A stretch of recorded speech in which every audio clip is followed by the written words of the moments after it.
Okay, so we have gone, it doesn't say in the lab manual that you have to do this, but we have gone ahead and removed a lot of the ribs, and we've also cut away a lot of the skin and tissue from the abdominal cavity of the animal so that we can get a really clear picture of what we're going to be examining. So these are the organs that we can readily see upon our initial opening of the pig.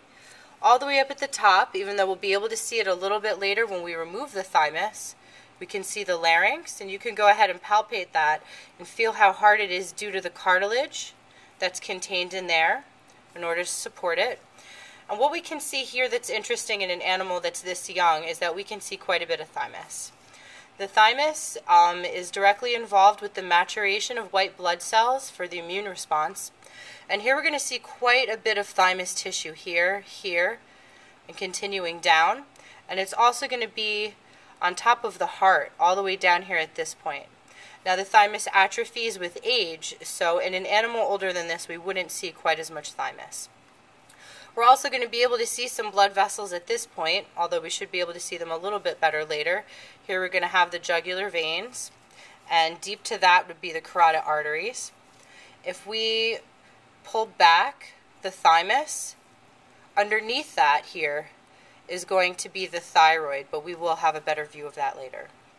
Now if we continue down inferior to the structures that we've just pointed out, we're going to see our lungs. Here you're going to see the right lung. It's going to have quite a bit of lobes associated with it, more than you would see in a human. And also the left lung, which is going to be a bit smaller, quite a bit smaller in order to accommodate the heart. You're going to see a lobe continuing underneath here, but we're going to have that cardiac notch, which is making this lung smaller in order to accommodate the heart. Now here we can see the heart. What we can see at this point, which is very interesting, is our parietal pericardium right here, which is our first layer covering the heart. And directly on the heart is going to be the visceral pericardium, which is that right there. Now if we continue down inferiorly and we move over some of this lung tissue, what we're going to see here, which we have a very good example of in this animal, is the inferior vena cava, which is entering the heart inferiorly, and superior to that would be the superior vena cava, which we can't really see too good at this point. Now as we continue down, what we're going to see is the diaphragm. We've cut through quite a bit of the diaphragm in order to get into the animal, but here it is. And what the diaphragm does is it assists in breathing. Here we see the phrenic nerve, which is innervating the diaphragm itself. And again, deep to that would be the inferior vena cava. And we lift up the diaphragm and expose the liver. Now the liver is a very big organ. The liver is involved in detoxifying. It also produces bile, which aids in fat emulsion for digestion of lipids. Here we see the umbilical vein going directly into the liver, and we see quite a bit of blue. The animal's veins have been injected with blue so that we can tell the veins from the arteries, which are red. And we see quite a bit of blue here, indicating the presence of the hepatic portal system. Very well vascularized. Here, inferior to the liver, we're going to find the stomach. It's this bag right here, and connected to the side of the stomach we have a very good shot of the spleen. The spleen is involved in the removal of old red blood cells that need to be removed from circulation. So it disposes of and recycles the red blood cells. And again, inferior to that, we're going to find our digestive structures. Here we have the small intestine and the spiral colon. The colon in a pig is going to be a spiral structure just like this.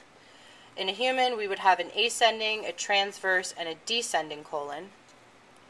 And if we move these structures over, we're going to see that the colon is going to continue down into the anus and the rectum.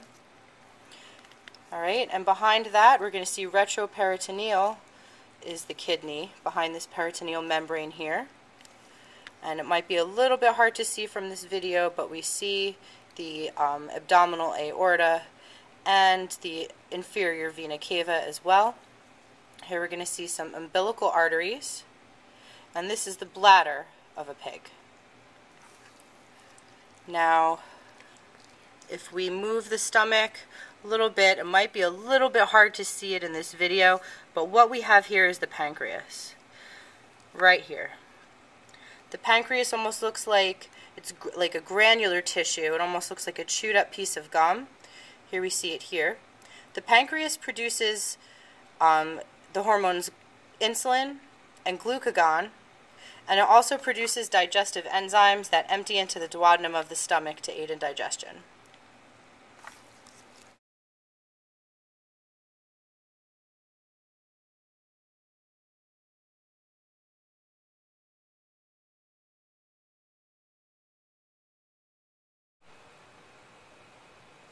Okay, we have done the cardiovascular dissection to expose some of the great vessels associated with the heart as they branch off into smaller vessels.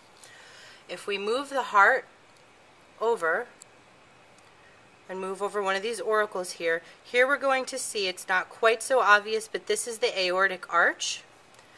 The aortic arch is going to branch off into the left subclavian artery and into the brachiocephalic trunk. The brachiocephalic trunk is going to continue superiorly and branch off into the right subclavian artery, as you're going to see it continue here, which is going to branch off into the brachial artery. Continue superiorly, we're going to see it branch off into the common carotid arteries here and here. Now the venous circulation is going to branch off of the superior vena cava into the right and left brachiocephalic trunks, which will continue superiorly to become the internal jugular vein here and here, and the external jugular veins here and here. You can also see some nerves present. If you can just pull up these white structures, these white fibrous structures will sometimes be nerves. Okay. Now the heart itself, here we can see these blue structures happen to be the auricles of the atria. You have your right auricle and your left auricle. And here we're also going to have the right ventricle and the left ventricle. The right ventricle pumps blood into the pulmonary circulation, where the left ventricle is going to pump blood into the systemic circulations of the body.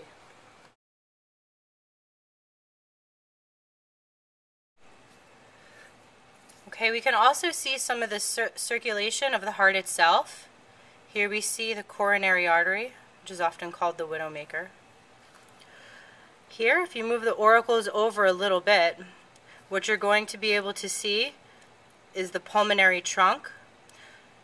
The pulmonary trunk would receive blood from the right ventricle into the pulmonary trunk and then into the pulmonary circulation. Here we're going to see the auricles, the right auricle and the left auricle. We can also see, if we move over the lungs and all this tissue here, we can see the aorta continue down here into the descending aorta.